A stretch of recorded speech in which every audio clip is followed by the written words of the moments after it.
I can't believe California is trying to do this. Pay for electricity could soon be based on how much money you make. So this idea is part of a new proposal by electric companies. Why would you say you made $200,000 and pay more? They have no way of verifying what my income is. $15 for households making less than $28,000. $20 for those making between $28,000 and $69,000. She spent the day digging for answers from SDG&E. A lot of customers will wind up saving money. Others could pay more. If this passes in California, then other states may pick this up as well. I know that this sounds crazy, but California is literally trying to put together a plan in which they can actually charge you your electricity bill based on how much money you make. Now, there's a lot of questions that's going to come with that. Number one, how do you know what my income is? How can you track that? But here, this conversation actually started about 9 months ago, but now they're trying to make a decision on this. Pay for electricity could soon be based on how much money you make. So this idea is part of a new proposal by electric companies. We have KCAL News reporter Cara Finstrom on this live in Hawthorne with a look at the changes. There is a new state law that requires California's utilities to change how they bill us. And the goal here is to stabilize the rates and to make electricity more affordable for those who can afford it least. Take a look. As a response to that new law, Southern California Edison and the state's two other major providers are putting forward a two-part plan. A new fixed monthly charge that covers basic services and operating costs that's based, as you mentioned, on income, plus a usage fee that's determined by your consumption. And the companies say you can expect the cost per kilowatt hour for that to go down by about a third. For low-income customers, that should reduce monthly bills. It could also do so for other folks who control electricity use. Some questions remain about how exactly all customers will be impacted, especially with increasing demand for electricity as Californians transition from gas to electric cars. Let's get right now to a look at the monthly fixed rate fees that Edison is proposing. $15 for households making less than $28,000. $20 for those making between $28,000 and $69,000. $51 for income levels between $69,000 and $180,000, and we're talking about topping out at $85 for households making more than $180,000. And one man we just spoke with this morning said his big question is how household income declarations would be verified. Why would you say you made $200,000 and pay more? They have no way of verifying what my income is. It's just ludicrous, in my opinion. I don't think it'll ever go through. And PG&E, one of the other utilities involved in all this, told the OC Register that they are recommending that there be a state agency or a qualified third party that would do just that, try and verify these income levels. So a lot of questions out there. We will be keeping a close The eye short on. version is, if you make a certain amount of money on the lower end of their scale, you're going to end up actually probably saving money compared to what you're paying now. That's not the problem. I'm all for people saving money.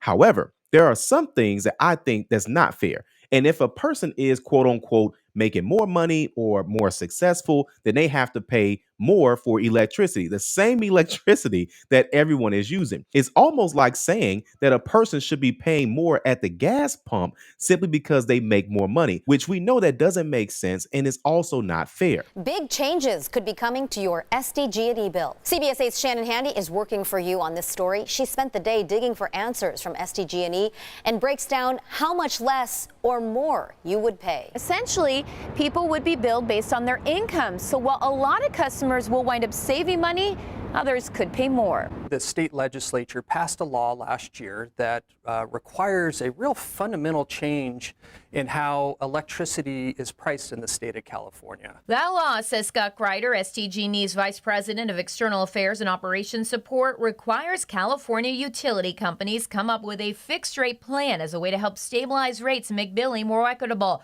Kreider sat down with me to talk about SDG&E's joint proposal with PG&E and SoCal Edison, saying it differs greatly from how customers are billed now.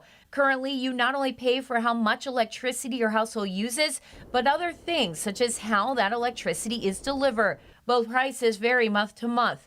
SDG&E's plan is to offer residential customers a fixed delivery rate every month, no matter how much electricity is used. By having a fixed price for the delivery portion of it, we can actually reduce the remaining electricity rate by about 42%. So what could that look like under the current billing system at 47 cents per kilowatt hour? The average customer pays $188 per month.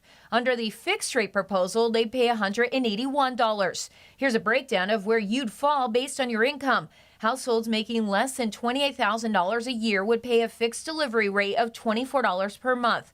Under $69,000, that fixed price goes up to $34. Between $69,000 and $180,000, $73. Households making over $180,000 will pay $128 a month.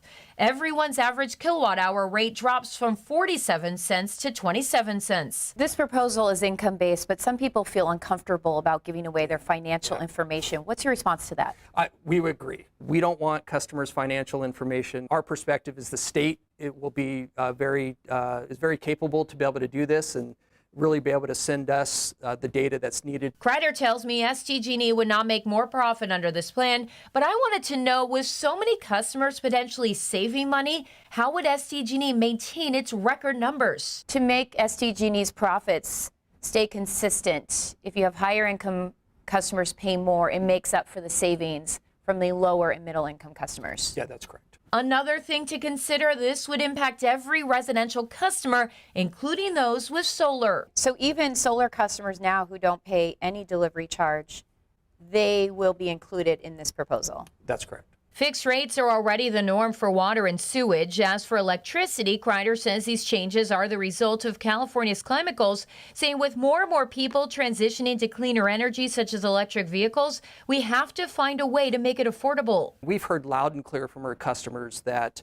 they're struggling and they need action taken. He admits while this proposal could offer short-term relief, what happens in the long run is unclear. It's hard to speculate where rates will go. Now, if California pulls this off, not only would this start a trend for other states to not just look at electricity bills, they may start looking at how much gas you're using, how much water that you're using, and saying, okay, how can we maximize this? Because the people that are lower end of the scale, they're going to end up saving a tremendous amount of money. But then at the same time, people that are making more money, not only are they not saving, but they're paying more. Now, this is also when people like to actually see some type of competition, because if there isn't any competition, then you're pretty much just saying, hey, this is what the rule is going to be. This is what we're trying to do. And we're just going to keep fighting this until we get something close to this. Now, some people are already giving their thoughts on this as well. Take a look at this. One person said, this change will cost most customers more,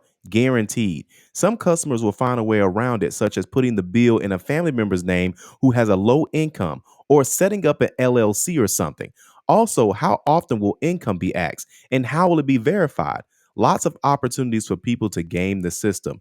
Don't fault them, since this is clearly a money grab. Another person said, fixed rate is a terrible idea and doesn't encourage use of moderation, except directly against the state and city goals. Demand will go up immediately, and the following year, all of the fixed rates will increase substantially. Why not propose different kilowatt rates instead of based on income? Because this proposal is a brilliant way to increase electrical demand, since usage won't be monitored and profits. One person said, listen, people, this is a double bill. The delivery rate is fixed, and then you'll pay for your electric usage. This is just another bait and switch by SDG&E. Let me know your thoughts inside the comments below, because if California ends up pushing this, especially starting in San Diego, it's literally just a matter of time before other states start just having the conversation in general. Let me know your thoughts inside the comments below. Now, if you guys like this video, wait till you see me at the next one. I'll see you there.